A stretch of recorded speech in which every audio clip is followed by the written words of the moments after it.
गरमी बा ये दादा का रे बचवा खाना होना बनल के भी ना रुक जा पूछ के आवत तनी आ के आवत तनी जो पूछ के आ अरे बाप रे भूख लागल बा के तो हूं जाए के बा बतावई कोने नहीं के बनौले रुक जा माई बनावतिया आय माई बनावतिया खाना अभी बनावतिया हाँ, आ बनावतिया कबे ले का करते घरवा में सुतत है दिन भर तो नहीं के पेट भरत अब तक कोने बनत तो लोग खेते जाए के टाइम भइल बेटे आ घरवा में का करत री जा खेत ले आवा बन जाई अच्छा देखो हम जाते हैं खेत ना हाँ, आ तू रहियो घरे आ खाना उना बनी तो बोली ह ठीक बा ठीक बा आ जा तनी जा जाई न हाँ, हां ए जे रहियो आ कह दी ह दिन भर सुता तारी ना आई लड़िया देखा मां हुर न से देब हम ठीक बा काय के टाइम होता तो बनाव तू नहीं की जा मलाई गाला बुढ़िया गाले लपकी आगे उजे गाँव ना पटोया पिए पे पची अब बुढ़वा मलाई गाला बुढ़िया गाले लपजी अरे मोदे आई देखा हम तो गाना गावत गावत अब खेत हो आ गई नी रुको तनी देख ली पानी होनी बा कि ना खेतवा में अरे मारा दे हई देखा हमारा खेतवा में पानी है नहीं के तनको आय ओए ओए देखा सारा हुआ पाना में कॉल ले बना पनिया हमारा में हटनी हो नहीं रुका बाबा का नाम कौन हो तू जो देख ली घबरा जाए खेला आजा नो को तो रुक काट ले तनी रुक जो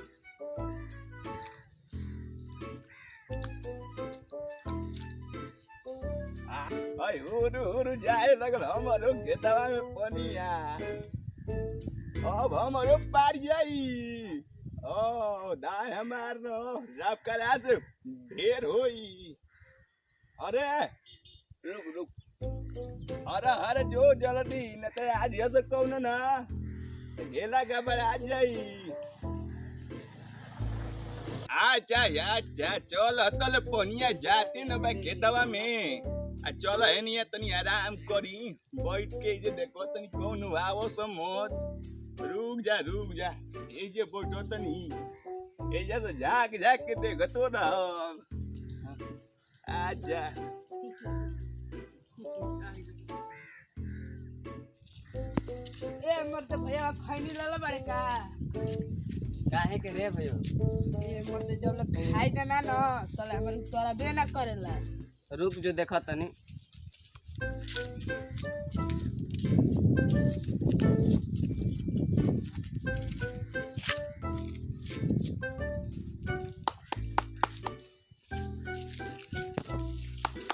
ले धार बन गई भयो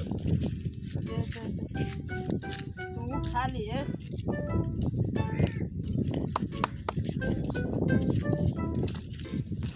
ये मतलब भैया खैनी तो खिया दो चल ना मैदान पर चल जाओ बड़ा कस के लागल बा चल हमरो जोर से लागल बा। चल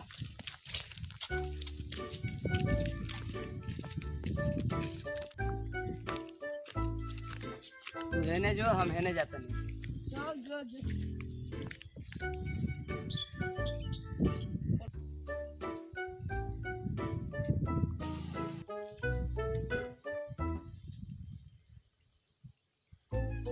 कारे भैया बोला ले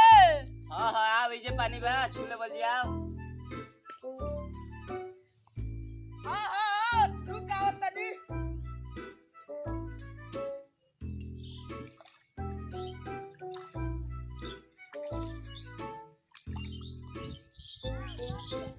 चल यार ए भैया अब तू जइबे घरे ना हां हम जातनी घरे हमर काम बा तो हमहू खेत तो घूम के आवत तनी ना ठीक बा जो घूम ले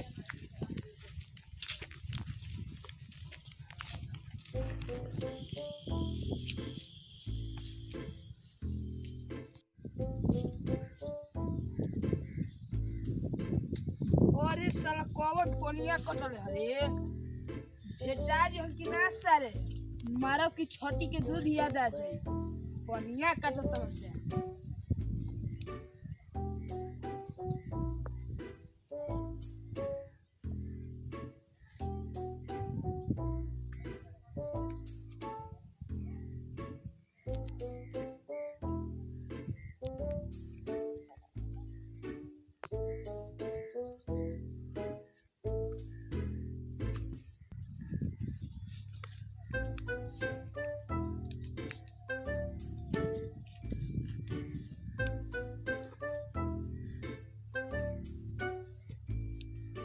बेटा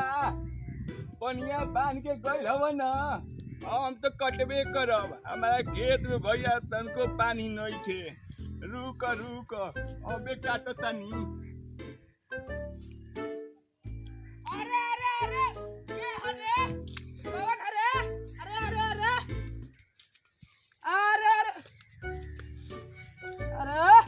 आय ही हवा आय हमन खेता के पनिया काटता अरे तो का हो गई तार घर लूट गई के पहाड़ टूट गई तंगे पानिये न कटले बानी अरे काहे हमें पानी कटला है तना अरे तो का हो गई तंगे जा अपन खेत में पानी काट लेनी हो तो पानी नहीं छमला तो चोरी करता रे आ अरे बुढ़ावा तू अपन उमर नहीं खाते खत आय पनिया चोरावता रे आ तो का हो गई पानी नहीं छमला तो खुदावा ले आय बोरिंग आय खुदावा ले बोरिंग पानी नहीं छमला तो हमार पनिया काहे चोरी करता रे आय तो का हो गई आय करबे चोरी हां आय तो का हो गई अरे देखो गर्मी आ मत कहते ना हम जाके तार पानी बंद कर देतनी बंद कर जल्दी अरे अरे देख देख देख ढेर मत बोल ना मार बिल्डिंग बिक दबा अरे तू मत बे अरे रुक रुक तो पानी हम बंद करतनी हां बंद ढेर मत बोल अब ये बंद कर देख हम तोर पानी न बंद कर दे ले बंद कर ले तोर बंद कर कर रोज रोज के सहकाल का अरे कहा तरी ढेर मत बोल मैं तो मार मार मत मार फाट जीबो रुक अरे राजुआ जोतिया सुनो संता आ जल्दी आ जा जा जा बुला ला बाबू के बुलावा जा आओ सब जल्दी रे आ जा अरे जा ने बुलावा एक आगे बुलावे के बुलावा बुलावा बुलाओ तनी अरे सुनो संता आ आ, जल्दी आ जा जा ने बुलावा का करबा का भइल बे भैया ये साला खेत में पानी चोरावता रो आ त का हो गेल हम खेतवा में ना रहे तो हम काटम ना का हमारो खेता में के काजा कौन पनिया काट देता तो पहियो तो हमारे खाता में कना पानी चढ़ाओ थई सही है ना का हम अरे बाबू हम ना पानी काटा बाबू अब अरे बाबू ना काटा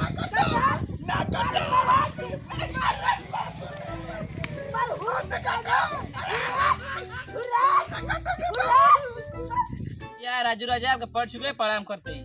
भैया हम ज्योति कुमार बिरैया आप सबके पैर छू के प्रणाम करते हैं भैया हम चंदन कुमार गुप्ता आप सबके पैर छू के प्रणाम करते हैं देखत नहीं कैसे वीडियो में पानी काट देता अरे ना ये दादा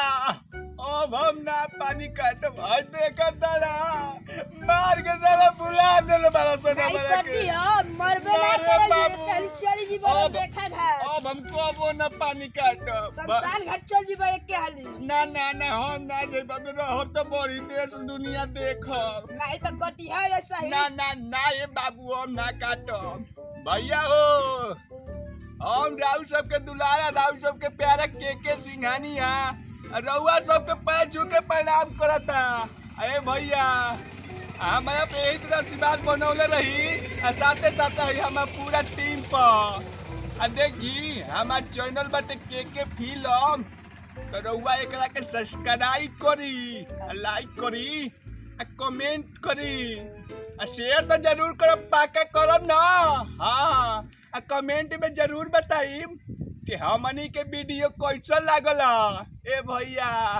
यही तरह आशीर्वाद दी ताकि हमनियों के हेजा से हटना हो जाए जा ताकि रउआ सब खातिर हर वीडियो भेजी जा रउआ सबके मनोरंजन खातिर समझनी जय हो भोजपुरिया समाज भोजपुरिया समाज।